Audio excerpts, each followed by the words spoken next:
Story of Deirdre. There was a man in Ireland once and was called Malcolm Harper. The man was a right good man, and he had a goodly share of this world's goods. He had a wife, but no family. What did Malcolm hear but that a soothsayer had come home to the place, and as the man was a right good man, he wished that the soothsayer might come near them, whether it was that he was invited or that he came of himself. The soothsayer came to the house of Malcolm. "Are you doing any soothsaying?" says Malcolm. "Yes, I am doing a little."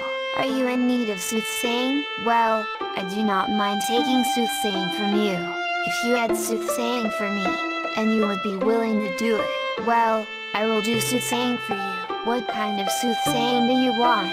"Well, the soothsaying I wanted was that you would tell me my lot or what will happen to me, if you can give me knowledge of it." "Well, I am going out, and when I return, I will tell you." And the soothsayer went forth out of the house, and he was not long outside when he returned. "Well," said the soothsayer, "I saw in my second sight that it is on account of a daughter of yours that the greatest amount of blood shall be shed that has ever been shed in Erin since time and race began, and the three most famous heroes that ever were found will lose their heads on her account." After a time a daughter was born to Malcolm. He did not allow a living being to come to his house, only himself and the nurse. He asked this woman, "Will you yourself bring up the child to keep her in hiding far away where I will not see a sight of her nor hear a word about her?" The woman said she would. So Malcolm got 3 men, and he took them away to a large mountain, distant and far from reach, without the knowledge or notice of anyone.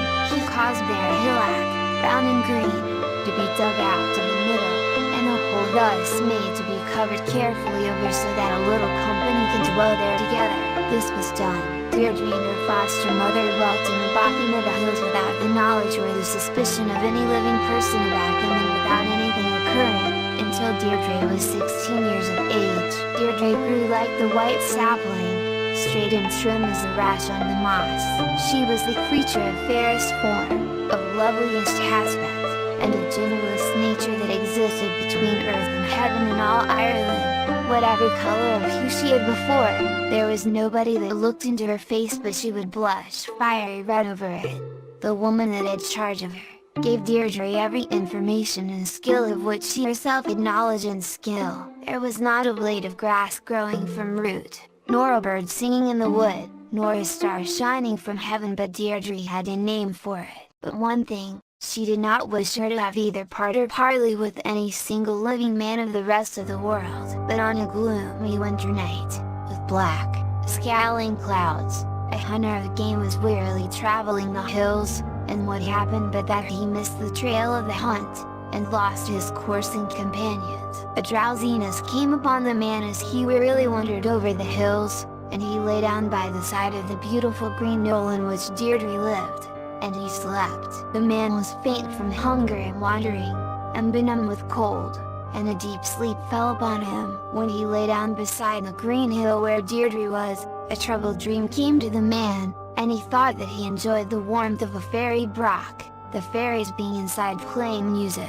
The hunter shouted out in his dream, if there was anyone in the broch, to let him in for the Holy One's sake.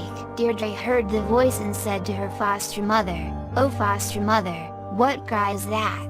"It is nothing at all, Deirdre, merely the birds of the air straying seeking each other. But let them go past to the bosky glade, there is no shelter or house for them here." "Oh, foster mother, the bird asked to get inside for the sake of the god of the elements, and you yourself tell me that anything that is asked in his name we ought to do. If you will not allow the bird that is being benumbed with cold, and done to death with hunger, to be let in, I do not think much of your language or your faith."